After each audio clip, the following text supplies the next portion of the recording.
ऐसा असंभव है। पहली बात तो मैं यह बता दूं, जो विद्वान बैठे हो यहाँ रामचरितमानस के यदि कोई, ऐसा असंभव है कि 9 दिन में क्या 9 महीने में भी राम कथा को कोई पूर्ण कर सके, या किसी भी कथा को कोई पूर्ण कर सके। तो इसलिए ऐसा मत विचार करके बैठिएगा। तीर्थराज प्रयाग की गोद में बैठकर हम और आप कथा श्रवण कर रहे हैं। तीर्थराज प्रयाग को भी महादेव का ही स्वरूप कहा जाता है। और एक बात सदैव याद रखिएगा, राम कथा सुनने का अधिकारी कौन है, आज हम लोग यहीं से प्रारंभ करेंगे। और राम कथा सुनने के लिए क्या आवश्यक है। पहले राम कथा सुनने के लिए सबसे परम आवश्यक चीज है आपके हृदय में श्रद्धा और विश्वास का संबंध होना। यदि श्रद्धा और विश्वास नहीं है तो आप राम कथा के अधिकारी नहीं हैं। राम कथा आपके लिए नहीं बनी। और दूसरी बात, कोई भी काम आपके मन में नहीं रहना चाहिए, चाहे वो कामना हो या कामिनी हो। दोनों प्रकार के काम हृदय में रहेंगे तो आप राम कथा के अधिकारी नहीं कहलाएंगे। इसलिए आज माताओं बंधुओं, हम लोग सूक्ष्म समय में केवल श्रद्धा और विश्वास के बीच में संबंध स्थापित करेंगे, जिससे कल से हम लोग राम कथा प्रारंभ कर पाए। तो ये श्रद्धा और विश्वास कौन है? ये श्रद्धा और विश्वास और कोई नहीं, श्रद्धा है माता पार्वती और विश्वास स्वरूप है हमारे महादेव भगवान। भवानी शंकरौ वंदे श्रद्धा विश्वास रूपिणौ। हमारी माता पार्वती को श्रद्धा की स्वरूपा कहा गया है और महादेव विश्वास के स्वरूप है। किंतु एक बात सदैव याद रखिएगा, श्रद्धा और विश्वास का संबंध होना इतना आसान नहीं है, बड़ी कठिनाई से स्थापित होता है और हुआ भी। आज हम लोग यहीं से कथा प्रारंभ करेंगे।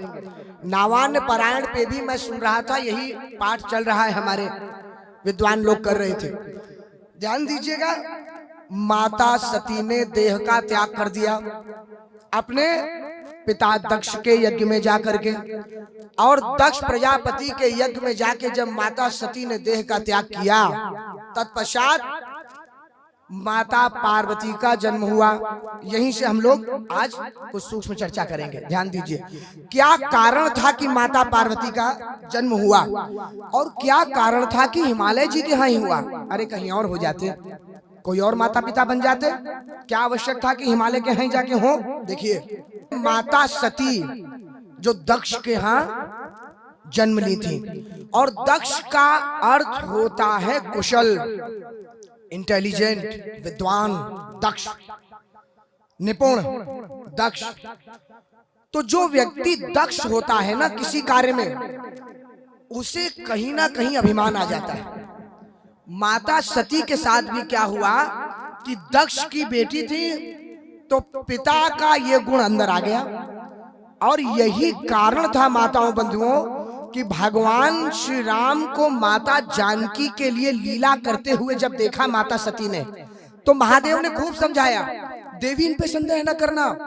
अरे देवी, ये हमारे वही प्रभु हैं, ये केवल लीला के लिए रो रहे हैं। लेकिन माता सती बुद्धि लगाने लग गई, तर्क लगाने लग गई। अरे ऐसा कैसे हो सकता है, मनुष्य है तो अगर परमात्मा होते तो आंख बंद करके नहीं ढूंढ लेते, ऐसा सोचने लग गई। और वही संदेह उनके अंदर उत्पन्न हो गया। और जहां उन्होंने परमात्मा के लिए, एक बात सदैव याद रखिएगा, आप में बुद्धि कितनी भी क्यों ना हो माताओं बंधुओं, लेकिन श्रद्धा से सदैव कम होनी चाहिए। श्रद्धा की जहां बात है वहां बुद्धि लगाने की आवश्यकता नहीं, वरना आप परमात्मा से दूर हो जाएंगे। यही कारण था कि माता सती से ज्यादा और किसका संबंध होगा, परमात्मा की पत्नी थी वो। पति पत्नी से ज्यादा और प्रगाढ़ संबंध क्या होता है, किंतु फिर भी अलग हो गई, दूर कर दिया, क्योंकि जहां श्रद्धा लगानी थी वहां बुद्धि लगा बैठी। और दूसरी तरफ देखिए माता पार्वती को, माता पार्वती में बिल्कुल भी बुद्धि नहीं है। गिरी जड़ सहज कहीं सब लोगों, जो पर्वत होता है वो सहजता में जड़ होता है, कोई बुद्धि नहीं है, लेकिन उनमें श्रद्धा कूट कूट के भरी है। अभी आगे अब चर्चा करेंगे कितनी श्रद्धा कूट कूट के भरी। यही कारण था माताओं बंधुओं कि वो परमात्मा से इतनी दूर होने के बावजूद भी परमात्मा की प्राप्ति कर गई। यही दर्शन कराना था प्रभु को। इसलिए गोस्वामी जी लिखते हैं कि ते ही कारण, और कोई कारण नहीं था हिमाचल के यहाँ जाने का, यही दर्शन कराना था प्रभु को कि श्रद्धा महत्वपूर्ण है, बुद्धि नहीं। ते ही कारण हिमगिरी ग्रह जाई और जन्मी पार्वती तनु पाई। जब ते उमा शैल ग्रह जाई सकल सिद्धि संपत्ति तह छाई। और जहाँ तहाँ मुनिन स्वाश्रम कीन्हे। माताओं बंधुओं संत आने लग गए, विद्वान महात्मा के रहने लग गए। अरे संत दुष्टों के बीच में थोड़ी रहेंगे, संत तो वहीं रहेंगे जहां पे भक्ति होगी, जहां श्रद्धा होगी। तो जहाँ तहाँ मुनिन स्वाश्रम कीन्हे उचित बास हिम बूधर दीन्हे। सोह शैल गिरजा के आए जिमि जनु राम भगति के पाए। हिमालय ऐसा शोभायमान होने लग गया जैसे इस वक्त आप लोग शोभायमान हो रहे हैं। देखिए अभी आप लोगों के अंदर कथा सुनते समय राम भक्ति उपजी हुई है। यही तो कारण है कि सारे संसार के मोह माया को त्याग कर अभी केवल आप भगवान की कथा में मन लगाए हुए। तो अभी जितने शोभायमान आप हो रहे हैं ना, उतना ही हिमालय भी शोभायमान होने लग गया। तो माताओं बंधुओं, माता पार्वती ने जन्म ले लिया। नारद जी महाराज को ये बात पता पड़ गई। तो नारद जी महाराज की एक बात आपको बताऊं माताओं बंधुओं, नारद जी महाराज को आप देख करके ये पता नहीं लगा पाएंगे कि नारद जी महाराज वास्तविकता में हैं किस पार्टी में, माने किसकी तरफ हैं, राक्षसों की तरफ हैं कि देवताओं की तरफ हैं। क्योंकि वो कंस के यहाँ भी उतने ही आनंद से जाते हैं। आप लोगों ने कथा सुनी होगी, जितना नारायण के यहाँ जाते हैं। राक्षसों से भी उतने ही प्रेम से मिलते हैं जितना देवताओं से मिलते हैं। तो नारद जी फिर किस पार्टी में है? नारद जी किसी पार्टी में नहीं। नारद जी का एक ही काम है, जैसे संत महात्मा होते हैं ना, तो संत महात्माओं से आप पूछे, अरे भाई चाहे कोई बीजेपी वाला है, चाहे कोई कांग्रेस वाला है, चाहे कोई सपा है, चाहे बसपा है, स्वामी जी के आश्रम में कोई भी आ जाए तो ये थोड़ी कहेंगे कि आप मत आइए। क्योंकि संत किसी पार्टी से नहीं होते। संत का केवल एक काम होता है, जीवात्मा को परमात्मा से मिलाना, बस। और यही नारद जी का भी काम है। नारद जी भी कुछ नहीं करते, वो जीवात्मा को केवल परमात्मा से मिला देते हैं। यही कारण था माताओं बंधुओं कि माता पार्वती के जन्म के बाद किसी ने बोला नहीं कि नारद जी आइए हमारे यहाँ, और नारद जी पहुंच गए। समाचार नारद जब पाए तो कौतुक ही गिर गे सिधाए। मजाक में ही चले गए, कौतुक में ही चले गए। तो जब पहुंच गए ना, तो पहुंचते से ही माताओं ने अपना कार्य प्रारंभ कर दिया। माताओं की क्या आदत है? माताओं, भैया लोग जानते होंगे, माताओं की आदत केवल एक है, संत महात्मा मिल जाएं, बाबा जी मिल जाएं, पंडित जी मिल जाएं, तो उनको कोई रामायण भागवत गीता से मतलब नहीं। वो तो केवल एक सूत्री कार्यक्रम करती हैं कि महाराज जी हमारे बच्चे की जन्म पत्रिका देख लीजिए, हमारी बेटी का विवाह कब होगा, बेटे की नौकरी कब लगेगी। महाराज जी बड़ी समस्या है, और कोई बात उनके मतलब की नहीं रहती दूसरी। तो माता पार्वती भी नारद जी महाराज से और कुछ नहीं पूछी। जैसे ही नारद जी पहुंचे ना, माता पार्वती ने हाथ कर दिया, माता मैना ने हाथ कर दिया आगे माता पार्वती का, और एक ही प्रश्न किया कि प्रभु त्रिकालज्ञ सर्वज्ञ तुम, गति सर्वत्र तुम्हारी, कहु सुता के दोष गुण मुनिवर हृदय विचारी। आप तो सब जानते हैं मुनिवर, हमारी कन्या के दोष और गुण कुछ बता दीजिए, कुछ तो बता दीजिए, भविष्य बता दीजिए क्या होगा हमारी कन्या का। तो देखिए, पहले दोष पूछे फिर गुण पूछे। पहले दोष पूछा माता मैना ने, फिर गुण पूछा। और नारद जी की एक बड़ी विचित्र आदत है कि नारद जी को आप कहेंगे महाराज दाएं तो वो करेंगे बाएं, सीधा तो उल्टा, दिन तो रात। ये कोई मैं मनगढ़ंत नहीं कह रहा हूं, हर बात सिद्ध है। यहां से कोई बात आपको मैं मनगढ़ंत नहीं कहूंगा, ध्यान दीजिएगा, मानस में सिद्ध है ये बात, वही बता रहा हूं। नारद जी उल्टा काम करने में ज्यादा आनंद लेते हैं। तो हुआ यही, माता मैना ने कहा प्रभु ऐसा है, पहले दोष बताइए फिर गुण बताइए। ये भी बड़ी व्यवहारिक बात है, ध्यान दीजिएगा। भाई आपके पास कोई आवे और आकर कहे कि पहले 2 लाया हूं आपके पास समाचार, एक अच्छा समाचार है एक बुरा समाचार है, क्या बताऊं पहले? तो 80% लोग माताओं बंधुओं कहेंगे कि बुरा गड़बड़ क्या हुआ है ये बताओ पहले, दुखद समाचार क्या है ये बताओ, क्योंकि अच्छा समाचार तो सुन ही लेंगे हम बाद में, वो तो है ही हमारी झोली में।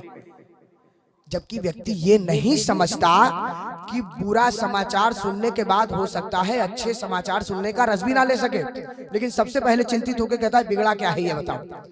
यही बात माता मैना ने भी कही कि पहले दोष बताइए बाद में गुण बताइए। और नारद जी मैं बता चुका हूं उल्टा करते हैं।